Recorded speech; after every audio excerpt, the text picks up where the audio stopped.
Hello, the can meeting. anyone hear me? Yes, we can hear you. Okay, good afternoon. I'd like to call the meeting of the Rules Administration Procedures Committee meeting for June 17th, 2025 to order at 3:04. Can we have a roll call? Chairperson Edward J. Bugg.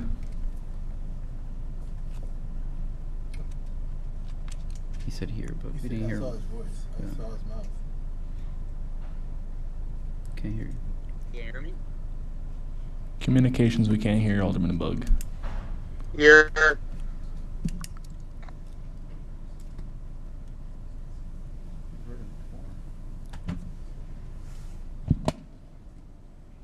Here, I'm not muted. Got you. Nope, we got you. Vice Chair Daniel Barrero. Present. Alderman Javier Benuelos. Here. Alderman Schwartabade. Alderman at-large Will White. Here. 4 present. Thank you, Clerk. Next, we have a procedural request. Alderman Bugg requests permission to participate remotely per Section 2-80 of the Code, City Code, based on a reasonable anticipation of an extended illness. Is there a motion to authorize Alderman Bugg to participate remotely? Motion. Is there a second? Second. Okay, so it's been moved by Alderman White and seconded by Alderman Buñuelos. Is there, all in favor? Aye. Aye. Okay, the motion carried by voice vote. Okay, next on the agenda is approval of the minutes, and that is agenda item 25-0487. Are there any corrections, deletions, or additions to the minutes? Any? So moved to approve. Second. Okay, we got a motion by Alderman Bugg and a second by Alderman White. All in favor? Aye. Aye. Opposed? Okay, motion carries. Next, public comment. Clerk, do we have any members of the public wishing to offer public comment? No one has signed up. Okay, so we have none. So going on to the next part of the agenda. We are under agenda item 25-0468. Is there a, and this is for an ordinance amending section 2-277C of the Code of Ordinances pertaining to the qualifications of department heads of the city. Is there a presentation?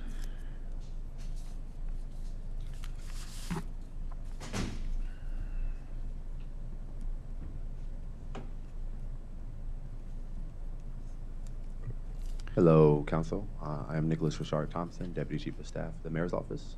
Okay, you might want to raise the mic a little bit. It's not the, there you go. There we go. Does that work? There we go. Yeah. Thank you. So what's being looked at right now is essentially a residency ordinance for our departmental heads. And after some research and engagement with current department heads, the real reason for this is to ensure that we can retain and effectively attract talented candidates. We found that the circumstances that really informed the decision for this originally in 2017 have changed dramatically in terms of the housing market, as well as just the cost of living. And though we feel we offer competitive salaries, it actually puts us at a disadvantage as we have talked to qualified candidates across the board and talked to other municipalities about this. So really, what's being recommended is just an amendment to that requirement of residency for department heads.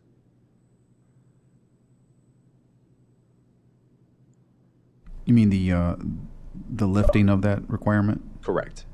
for all department heads? Yes. Are there any questions or comments? Our department heads, are they going to be residents that are from Aurora? Are they going to be favored over residents that are outside of Aurora? We would imagine so, and then just to give you some insight into that, prior to 2017, most, even with that, without that, most department heads ended up being from Aurora. Just given, where we're at now, we want to just leave ourselves open to that talent pool. We don't want to restrict somebody who may live close and nearby, and a relocation would disrupt their family, but are equally qualified. But to answer your question directly, I would imagine we would have preference for those who are local, but this is an effort to ensure that we are not losing out on candidates for very qualified positions, because particular specialized positions such as like lawyers or engineers, we found that if we don't have the talent pool just locally, then we're losing out on really great candidates. I have a question. So essentially, based on what this is reading, it's somebody has a period of time, 12 months as of now, to relocate into the boundaries of Aurora if they're a department head. Correct? Okay. So wondering, I don't see all department heads being equal in terms of residency. So I would think I would personally want like the head of the fire department, head of the police department. I would see that as being a relevant department head that we'd want in the city. Then some, maybe not so much. So I'm wondering how we can, is the proposal to make it open for any department head to establish where no department head had to live within the boundaries, or what exactly are you proposing? Yeah, if I understand the question correctly, and to your point, again, particular department heads, they do have different duties, responsibilities that being more residential makes more sense. And I think in those cases, we would be intentionally looking for someone who is in residency.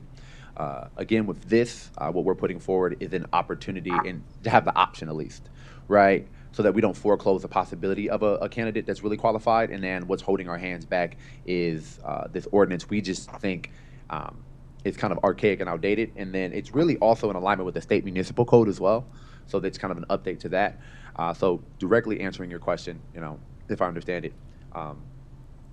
we certainly want to ensure folks like our chief of police, chief of fire would have ties to the community, have longevity here. I think that makes it you more effective usually, but that's not really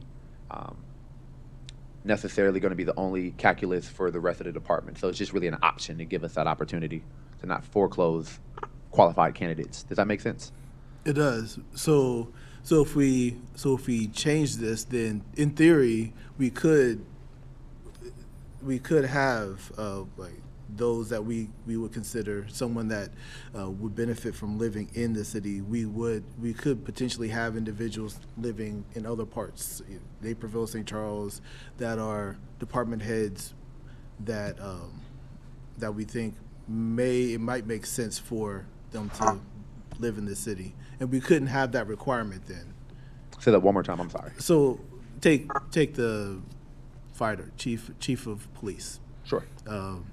They live in, we'll just throw it out there, Rosemont. Okay. Yeah. So I hope just not. throw out, just throwing out the city. So we wouldn't be able to make that a requirement for that person to live in the city of Aurora, correct?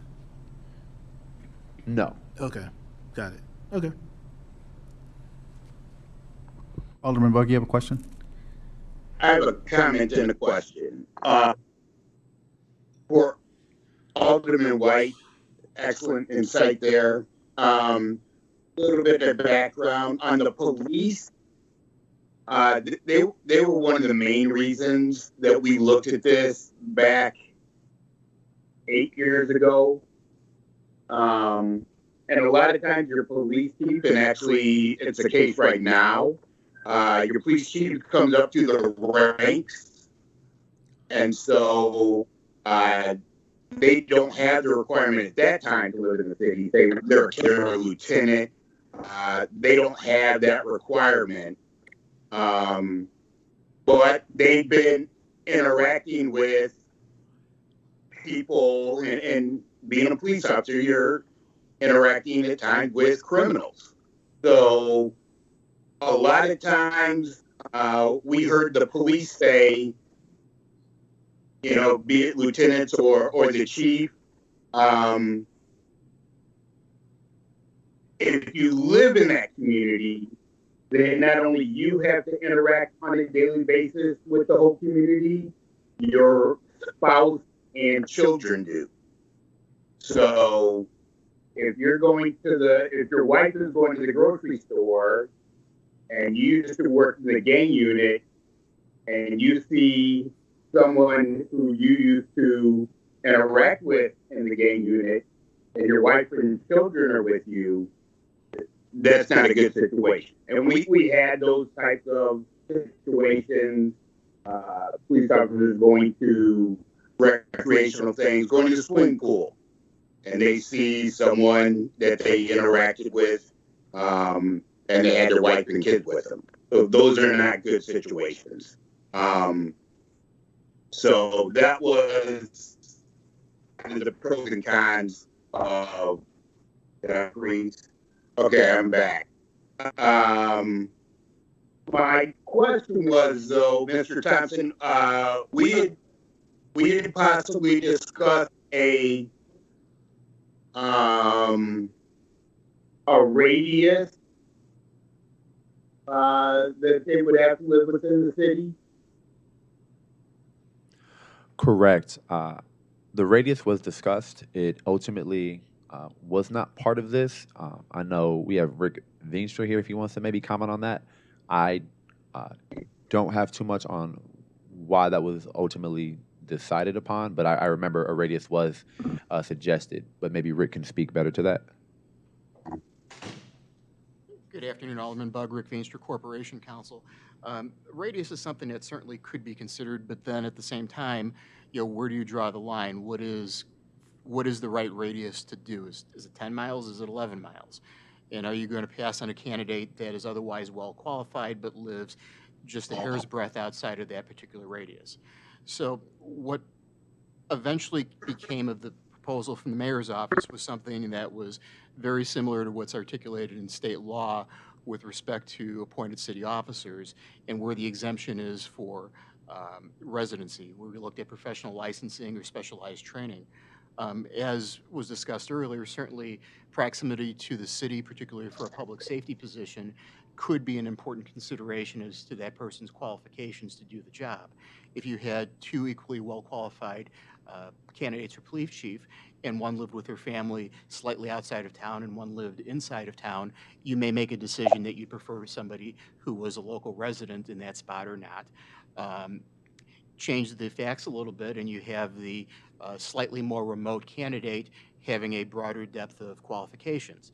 While you might appreciate having residency in a particular situation like that, you could also balance that the additional experience is something that the city would benefit more than having potentially a 5-minute shorter drive into the police headquarters. So it was intended to give the council flexibility at the time that it grants the advice and consent to the mayor's appointments. Remember, with any department head, advice and consent is part of the process. So if, in the council's estimation, somebody's geographic location is a problem, that's something that the city council could consider at that point and potentially even make an adjustment to. So we wanted to leave it as open as possible. We did want to leave something still on the books that generally favors the concept of residency, but I think the council is also in a position, as is the mayor, to evaluate each individual candidate based on their merits and then make a decision as to what's really the right fit for the city, regardless, again, of where they happen to sleep at night.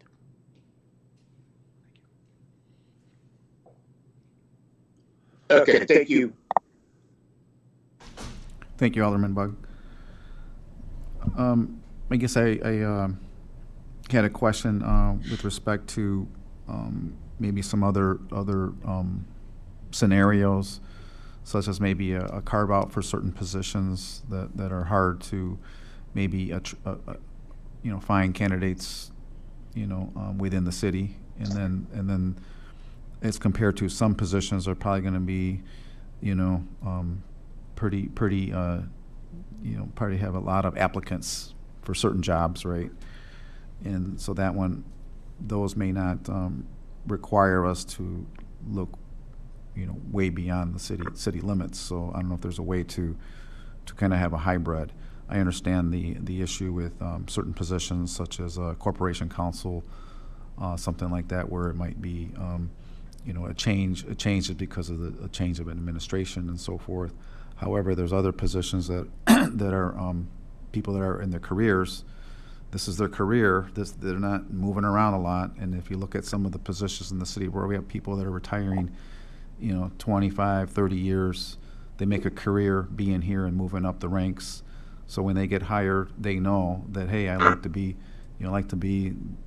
department head someday, or the police, one of the chiefs. So they can aspire to that, and they know that living in the city is part of that. And I've seen that over the years, and those people have been very successful. They've done great work.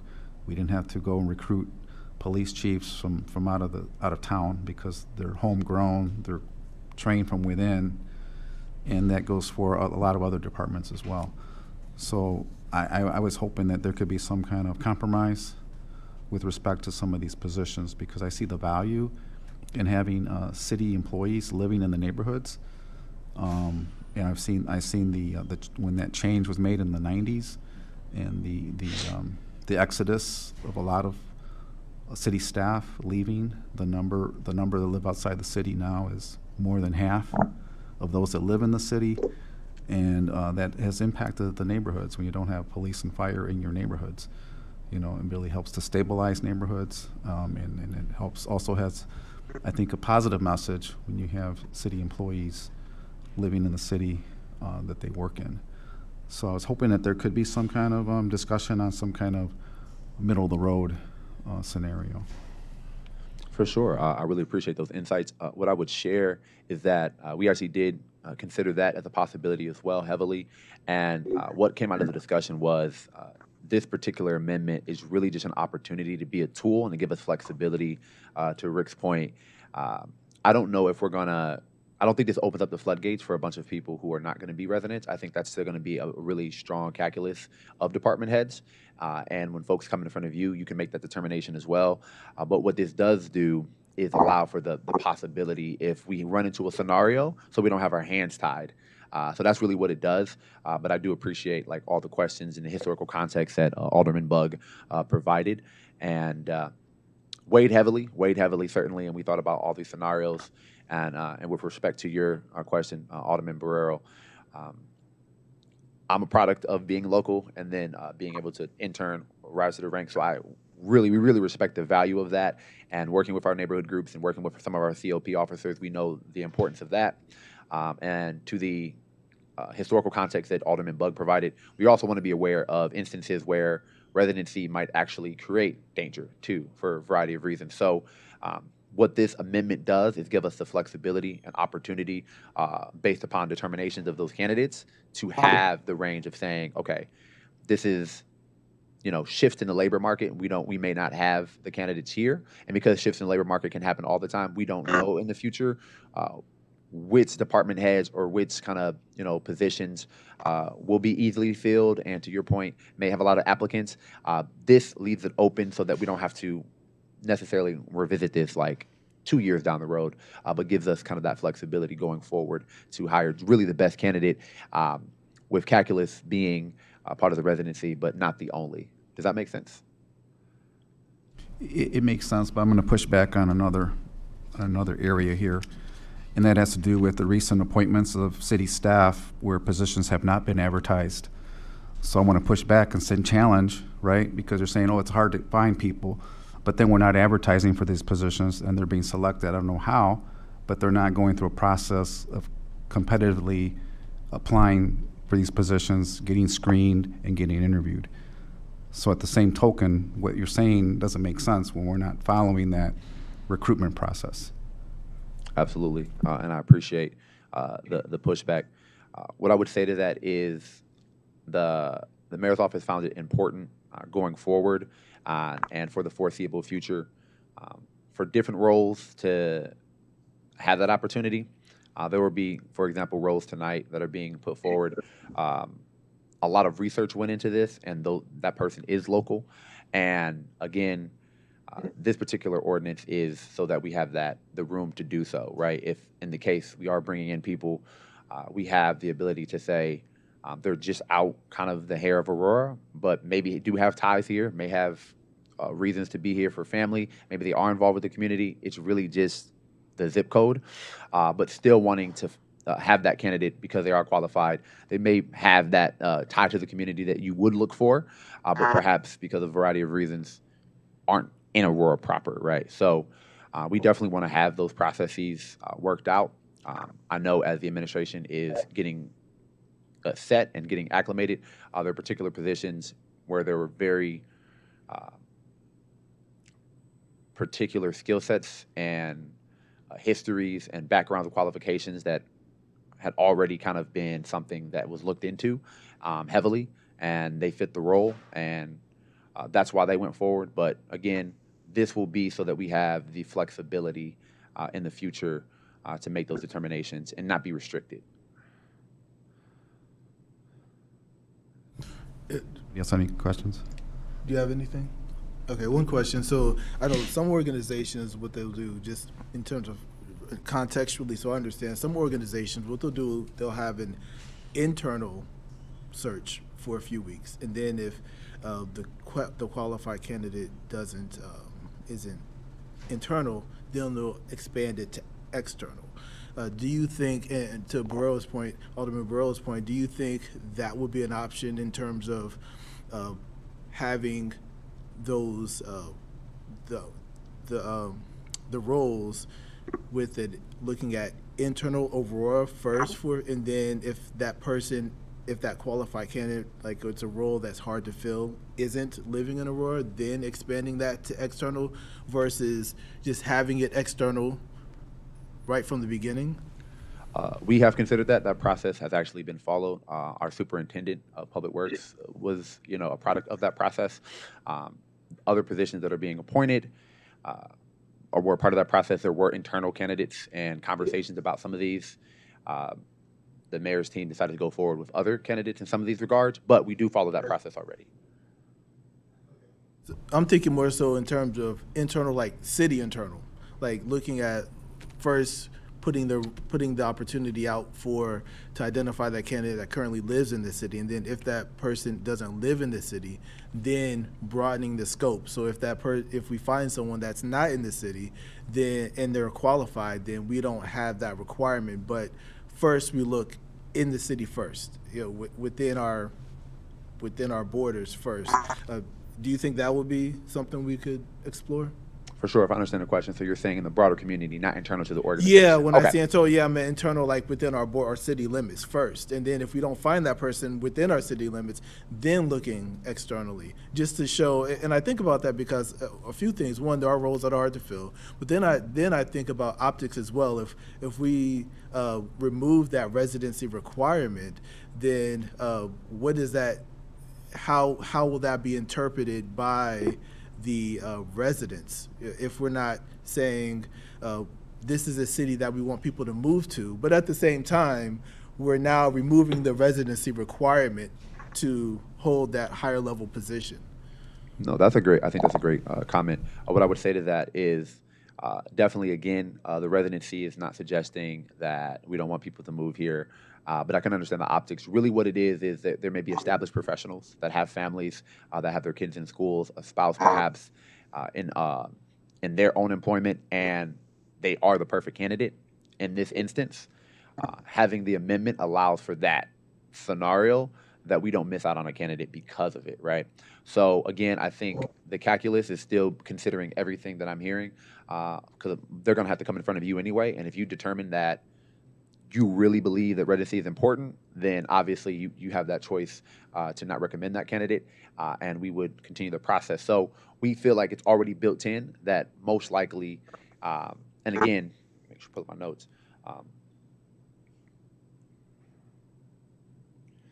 Prior to 2017, there was no residency, which was required, and despite that, most department heads were from Aurora.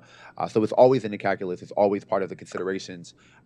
This amendment really only gives us the flexibility. So in moments where there is a qualified candidate and they may not live in Aurora proper, but have the skills, the commitment, and we believe that they will do the role well, we don't close ourselves off of that. It's really just not restricting ourselves. That's what this really is. So everything that I'm hearing, really important to us, and was considered. The thing that we're saying is that ultimately those considerations will be incumbent upon you to make that decision too. Like, we bring someone and maybe they're in Montgomery, and that person has the qualifications, has the skill sets, has a commitment to the community, perhaps lived here before, whatever the case. We don't want to lose out on that person because of the requirement. Does that all make sense? Thank you. I don't have any other questions. Anybody else? No. Okay, so we have an ordinance amending section 2-77 of the Code of Ordinances pertaining to the qualifications of department heads. So in order to have this considered at COW, we need a motion. Motion. So we have a motion, Alderman White, and second, Alderman Bug. Yeah. Okay, so we'll take a roll call on this, or? Regular, so if you want a roll call, we can do a roll call. Yeah, go ahead. Chairperson Edward J. Bug, Yes. Vice Chair Daniel Barrero, No. Alderman Javier Benuelos, Yes. Alderman at Large Will White. Yes. Okay, motion carries. All right, thank you. All right, next, we have agenda item 25-0516, an ordinance amending Chapter 2 and Chapter 14 of the Code of Ordinances pertaining to the organization of departments and divisions of the city.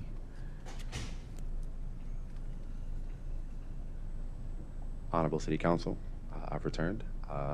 So yeah, what this is basically doing, we're having a couple of restructurings and moving of divisions. I'm going to break it down and go through it. If you have any questions, please feel free to stop me. So what's basically happening is MOCA, the Mayor's Office of Community Affairs, what it was previously titled, is essentially being dissolved, and there will be no chief. And the divisions within that, equity and engagement, will be reporting directly to the Mayor's office. And then special events will be going and reporting to the Chief Executive Officer of the Communications and Marketing. And Communications and Marketing will now be titled Communications and Marketing and Special Events. Before I go forward, is there anything you would like me to explain about that kind of change in MOCA? It's a couple moving parts. I want to make sure we're all. Alderman White. You could kind of give me a little more clarity on MOCA and context in terms of when it was formed and then why the decision to dissolve it? Absolutely. So right now, dissolving it is to better align with the mayor's priorities, but also best practices and ensuring that there's efficiency in all of these divisions. So I'll give you an example. Special events moving to marketing communications. We talked to all the impacted parties. We weighed heavily kind of the decision, and what we found was that they already work really well together, and they already are constantly in communication. It just made more sense in terms of trying to have a streamlined process for all of our special events. They are constantly in need of communication strategies and marketing. So to us, it was like made sense to move them. The director, we talked to the director of special events, and we considered his choice. He wanted to move there as well. He thought it made sense. We talked to the Chief Executive Officer of Marketing Communications. They also agreed. So there was personnel reasons, but then also efficiency in terms of special events. So that's one of the reasons.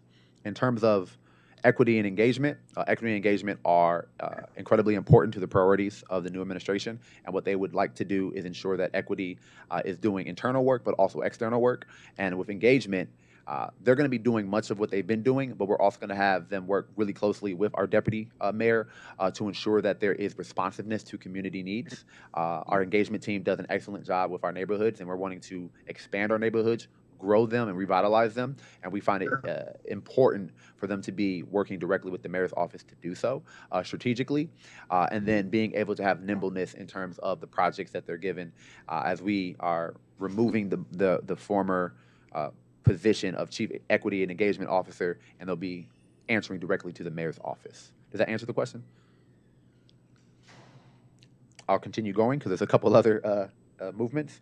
So now we're looking at. I'm sorry. Oh, where yes. was the MOCA going, or the community engagement? No, I'm sorry.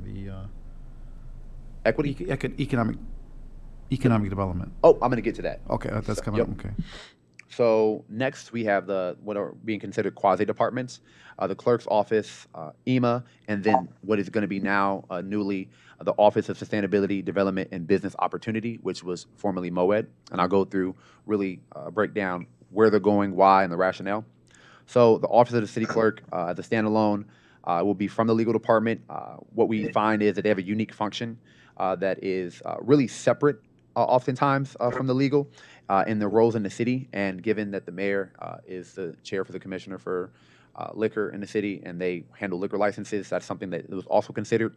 But even more so, considering where we're at in terms of just the needs of the city, it just made more sense for us to have the clerk's office within the mayor's office as FOIAs come up and the work with the liquor licenses. And then additionally, when we're looking at the Office of Sustainability and Development and Business Opportunity, which is, again, formerly MOED, the Mayor's Office of Economic Development, the mayor, his priority is sustainability, so he's adding that as a component to economic development, so it's intertwined and consistently considered, and that's going to still be in the mayor's office. Really, that's just a name change and an addition to that. So like the mayor's office of economic development will still be that, but just with that name switch, and then its responsibilities, duties, and priorities are slightly shifting. And then we have EMA. EMA was originally in the fire department. EMA is coming to the city of Aurora really because we found that as a best practice, and that actually is like the standard for most executive offices. The county operates very similarly. Nationally, that's really what it's operated. Again, through all of these changes, we considered all stakeholders. We looked at best practices nationally, other municipalities, and considered how can we most effectively ensure our departments are in position to do their duties without any hindrances and in an efficient way. And we found this restructuring to allow for that. And I'll stop there in case there's any questions. Anybody have any questions or comments? I have Alderman Bug. Yes, thank you. Mr. Thompson, you said EMA's coming directly under the mayor's office? Correct. Okay. My other question is on the clerk's office. I see the wisdom in that partially. But there's also wisdom in being under the legal department because the clerk is handling legal matters, FOIAs, and those things running through and directly under the clerk. They're legal matters. So, but I think it's a better fit than legal. Sorry, can you repeat that last part? You cut out a little bit for me. Yeah, I think the clerk's office, because they're dealing with legal issues, and that's our clerk is a lawyer. I think it fits a little bit better under legal than it does directly under the mayor's office. Sure, we appreciate that. So one of the primary reasons outside of the FOIA and the liquor licenses, what has been discovered by the new administration is that there are a lot of contracts that are kind of scattered around the city, and there isn't a body that's really containing them, overseeing them, and as we're coming in and trying to figure out what is what, where is, and what has happened prior to us, it's been difficult. So the rationale behind it partly was that the clerk's office is going to hold some of that work, and that's best positioned to be with the mayor's office, we found. And I was given a little bit of history that this is not unprecedented, that previously the clerk's office was operating out of the mayor's office very intimately, and just based upon circumstances changing, it made sense to move because FOIAs were becoming more prevalent, obviously, and that was the rationale then. The clerk's office has a FOIA specialist, and though they work closely with legal, we find at this time it'll make it more efficient to work with the mayor's office and align better with some of the priorities that we are laying out. Does that make sense? Yes. You're telling about the contract.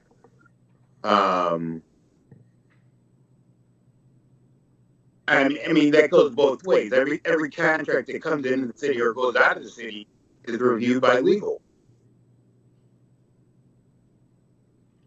Correct. Every time I get in a contract that from an outside entity, say the park district, that comes into me, I'm going to do a park district, an event at a park district site or something like that. I get the contract and it goes to legal for approval and verification. What was that last part? You said approval and then what? I'm sorry. Verification. Oh, yes. Yes, no. That's definitely the case. What we have found is keeping track of those contracts and organizing them in a particular way. The mayor found it would be easier to have the clerk's office handle that specifically and to then be working out from the mayor's office. Instead of having that responsibility be on legal, not only to review the contracts, but then to hold, organize, and have it in a systematized way. That's really what we're seeing, not to overburden legal. Oh, okay. So you're saying preserve the document? Correct. Yes, correct. Right. Sorry if I wasn't clear on that. No, that's fine. Now we're taking intentional, but I understand what you're saying. So the process will still be the same, the verification approval by legal, and then the clerk will Be really the organize holder of it. them. Yes, Right. correct. Okay. Thank you for the clarification. Yeah, thank you for the question. Anybody else? Yeah, I do have a question. With the restructuring, will there be any reduction in force? Like in personnel? Yeah. Not at this time, no.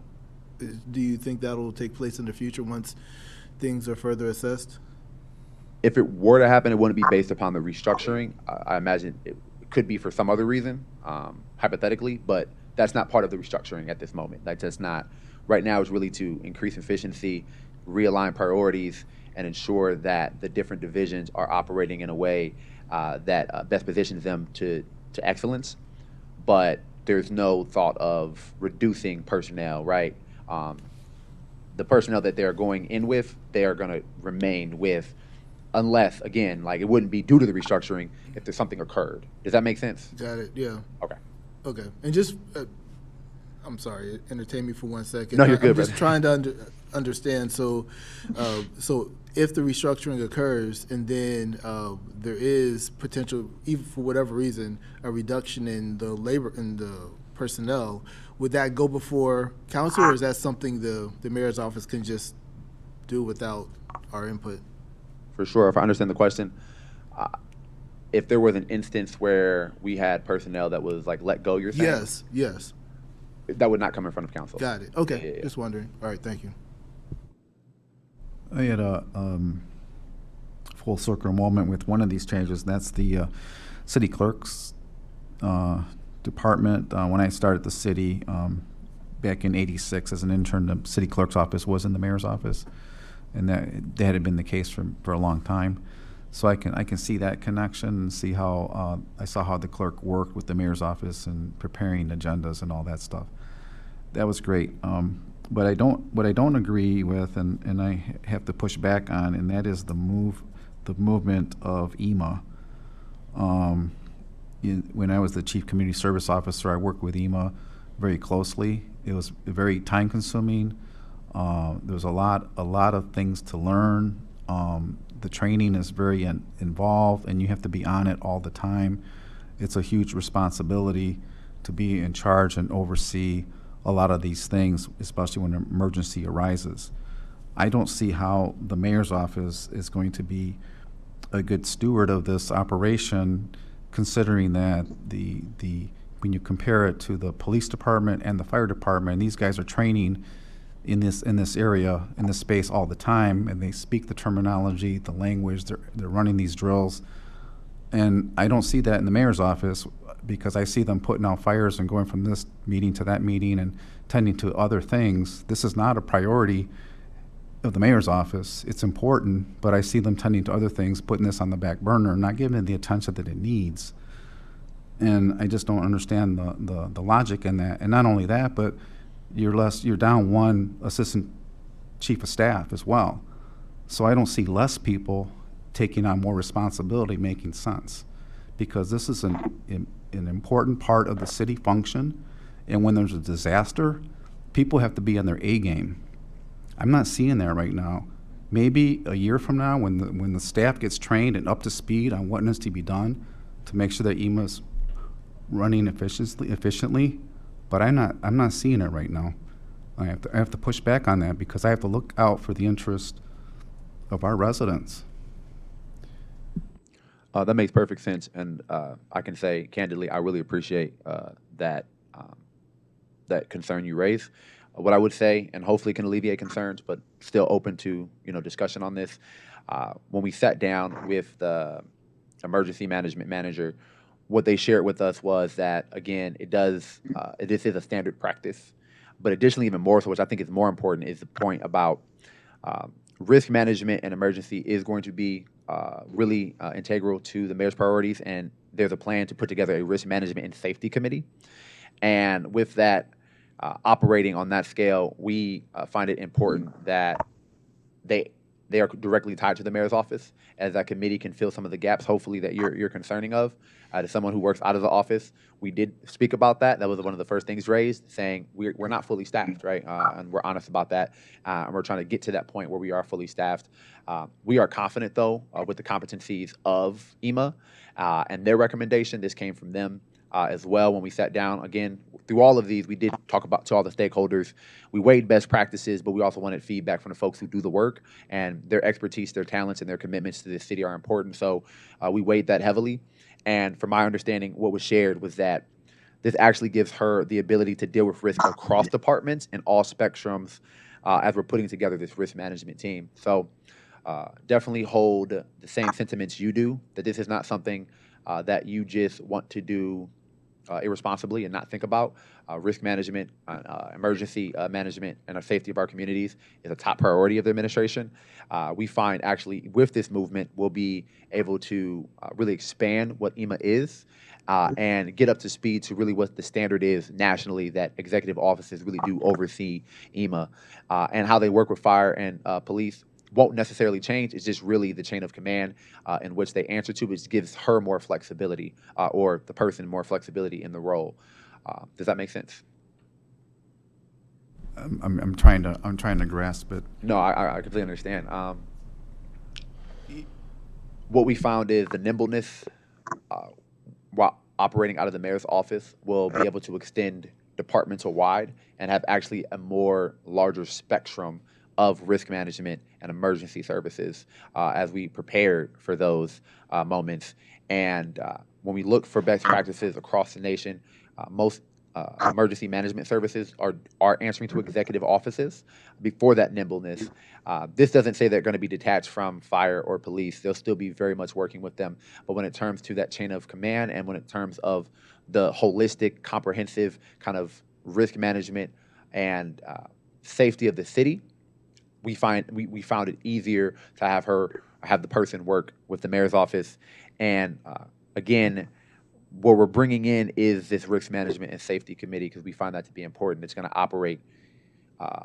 The risk management person is going to be the chair, and they're going to have other people, a part of this body, that are law enforcement, that are other emergency management services and first responders that can, respond and act swiftly and make those decisions and determinations. In many cases, when emergencies do arise, they're already working with the mayor's office anyway, trying to get that information so that we can adequately, inform citizens or inform our residents of any dangers. When it comes to risk management, the assessment of the internal kind of operations of the city is integral. So many instances and examples and scenarios where without kind of that eye, that oversight, and a person for that, we leave ourselves susceptible to many emergencies or things that would have adverse, impacts on our community. So everything you're saying, we definitely agree with, and we want to make it just more efficient and kind of bring it up to the standard of what we're seeing other municipalities do, and find that it has been effective for them to structure it like this. If it would be helpful after this, I can get you conversation with the emergency management person. They couldn't be here today. I can also give you some of like the reports like we looked over and kind of the examples that we kind of discussed amongst the team that like led to this decision, and hopefully that might give you like less pause and alleviate some of the concerns. It would be helpful to have more information provided with respect to the cover letter. I don't think there was any analysis of, for the changes in the reorg, and also there was not an organizational chart to be able to visually see the changes of who's reporting to who. That would be very beneficial as well. The city does a very nice job with the organizational charts in the city budget. It'd be nice to see something in the same format with these new changes to see where the different department divisions and how they're going to be realigned, and be able to visualize all that. It'd be very helpful, I would think, because we're talking about some big changes, and I think it's important to make, when you make changes, that you don't make them frequently. You make them as seldom as possible so that things can run smoother and be more efficient. That makes perfect sense. We are in the process of working on a visual aid that will be presented to CLW to ensure that you can see kind of like what it looks like. Because I know me running down it can be abstract, but appreciate that, and we'll ensure we will ensure, or I will ensure we get that to you. That'd be very helpful. Thank you. Did you have more in your presentation? Yes, the last piece, the Division of Animal Care and Control will be going to community services from public facilities. That's where it originally resided for quite some time, and after, again, we convened the stakeholders. That's been a lot of the work we've been doing these first couple of months, and talked about efficiency, best practices, and kind of understanding the daily operations and the needs of each of these divisions and departments. And both the department head and the division head felt this made more sense at this time to bring animal care and control back to community services out of public facilities. So that's the last bit of change. I want to make a quick comment on that. So that's coming full circle too. When I first started with the city, some things just come back around to the way they used to be. So some things are cyclical. Yeah, I don't have any further questions, but I would appreciate getting that I will work additional information. Yes, I will work diligently to get that to you so that you can review it. I have one question. Yeah. So do you have, and you might have brought up and I overlooked and I maybe didn't catch it, but is there a timeline for these restructurings, and are they happening all at once or staggered? What's the plan? Yeah, so they would happen simultaneously to ensure just efficiency and movements. And again, some of the departments already kind of, like for instance, special events already works really closely with communications. It's really a budgetary thing that we're doing, so it would be in alignment with the budget process. Okay, so it sounds like people won't physically be moving, but you're moving budgets around and redoing an org chart so people report to different individuals, and it's not a physical moving departments from one place to another. Yeah, to be clear, and let me make sure I'm accurate on this, there's been no discussion of physical moving of like locations of any of these at this moment. This really is to realign priorities and set kind of this new vision as we go into the budget to ensure that it's all corrected there. And then as we build out the new org chart to be more efficient, be more free-flowing for what the vision is coming out of the mayor's office. That being said, it could be physical location changes, but I don't foresee it just because of how I intimately worked with MOCA, so I have a little bit of background. In terms of space, we don't really have the space to do that right now. I don't know what it would look like, so I don't foresee any like changes like that at the moment. But if anything does occur and you'd like to know, I can like make all of you aware of that. Thank you, I appreciate that. Absolutely. Chairman. Alderman Bug. Thank you. Mr. Thompson, you were making the point of possibly having the director of EMA speak I think it would be excellent to have Ms. Weeza just share her insight at COW, and I think that would answer a lot of our questions. Perfect. I will speak with her and make sure that she is available for that. I think she, again, we talked to all the stakeholders. She really believes this is going to make it more efficient and believes in this movement too. So I'll ensure she's there at COW, and then I will also ensure that we have the visual aid of the org chart to give some context to this. And then, yes, was there anything else that you all requested? The organizational chart. Yep, the visual aid. I'll have that, and then I'll make sure Natalie is at COW. Okay, thank you. So we have agenda item 25-0516. So an ordinance amending Chapter 2 and Chapter 14 of the Code of Ordinances pertaining to the organization of departments and divisions of the city. So we need a motion. Chairman? Alderman Bug. Alderman Bug? Yeah, I have a suggestion.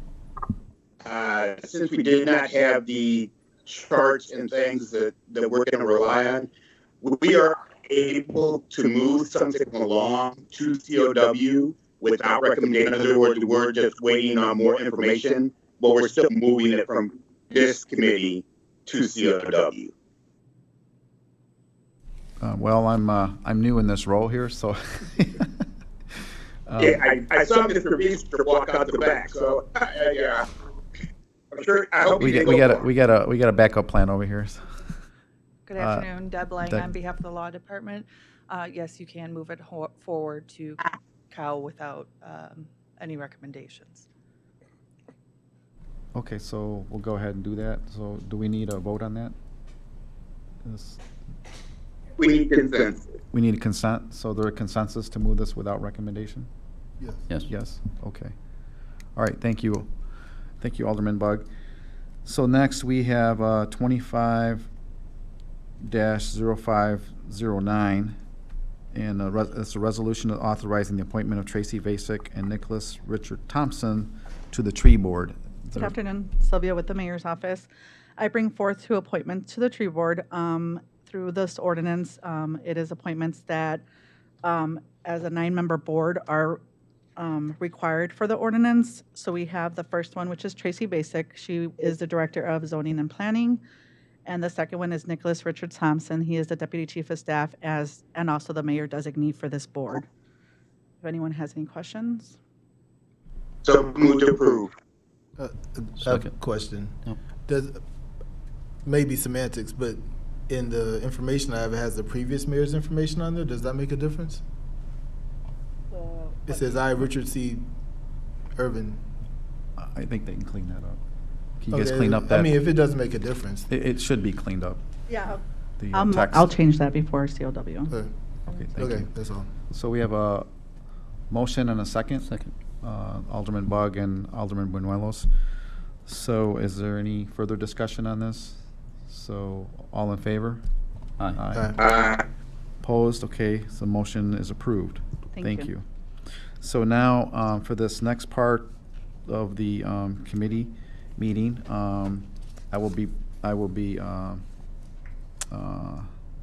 presenting for the next two items on the agenda. So I'm asking for the next senior member present to chair the committee for the last two items, which would be Alderman Buñuelos.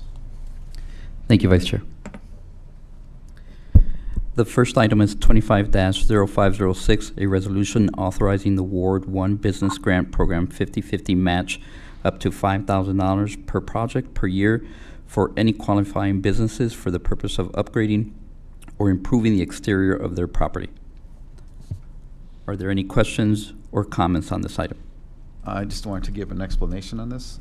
So this is something that I put into motion at the beginning of the year, but unfortunately, because there was an election, we have to reapprove this for the next, for my next term in office. So when I was appointed in August, and then this was approved in January, but then it was only good until the election because it was unknown whether or not there would be a new alderman, and they might want to have a change in the program. And so this program was already established by Alderman Emmanuel Lamas, my predecessor. So I just wanted to keep it going. And so this would allow us to, it's already budgeted for, but we have to reapprove it through this process. Is there a motion to approve? A question. Alderman Bug? Sure. Chairman, on your program, and we probably asked your predecessor also, when the business is getting quotes for work, do they at least have to have one quote from an Aurora vendor? I haven't gotten into the weeds yet because I haven't administered this, but that's a great point, and I believe we will be asking for documentation that they had some quotes, and it'd be advantageous for that to be an Aurora business. It depends on what they're doing. For example, if this is exterior, so I imagine if it's landscaping, we've got plenty of landscapers in the city, but if it has to do with like maybe a sign, we may not have I know there's one just on the outskirts of Aurora that does signs, as an example. Actually, that company moved. Yeah, I mean, between now and now, you might consider other aldermen have put in a clause that the business has to have at least one quote from an Aurora business. It may not be the winning quote, but they at least have to try and entertain an Aurora business to be involved. Yes, I can definitely put that into the application. Any other questions? Move to approve. Second. Motion to approve by Alderman Bug, seconded by Alderman White. All in favor? Aye. Motion passed. 4-0. 3-0. Oh, I apologize. 3-0. Well, I mean, I don't know. Can Alderman Barrero? Well, 3-0 is fine. All right, thank you. The next item is 25-0507, a resolution authorizing a 2-year grant program in the amount of $50,000 per year in partnership with Rebuilding Together Aurora to assist qualified residents with the projects in the First Ward. Are there any questions or comments? Again, this is something that was approved earlier and has to be reapproved. And Ramona Wood is here with RTA. Should I put her on the spot? No. Hopefully you guys are familiar with them. So they're a longstanding organization in the city of Aurora, and they work with seniors and handicapped and disabled individuals with home repairs. And so this is ward funds going to be used to help fill in the gaps for projects that are undertaken within Ward 1. And I borrowed this idea from Alderman of the 3rd Ward, where he has had this program for several years now. And so I thought it was a good idea to help, with individuals that have a need for this in the ward. Any questions or comments? Move to approve. Second. Motion made by Alderman Bug, seconded by Alderman White. All in favor? Aye. Aye. Motion carries. The motion carried. Resolution passes 3-0. So there's no need for a closed session. So being that there's no further business to come before the committee, is there a motion for adjournment? So moved. Second. Second. Motion made by Alderman White, second by Alderman Buñuelos. All in favor? Aye. Okay, motion carries. Meeting is adjourned at 4:04 PM.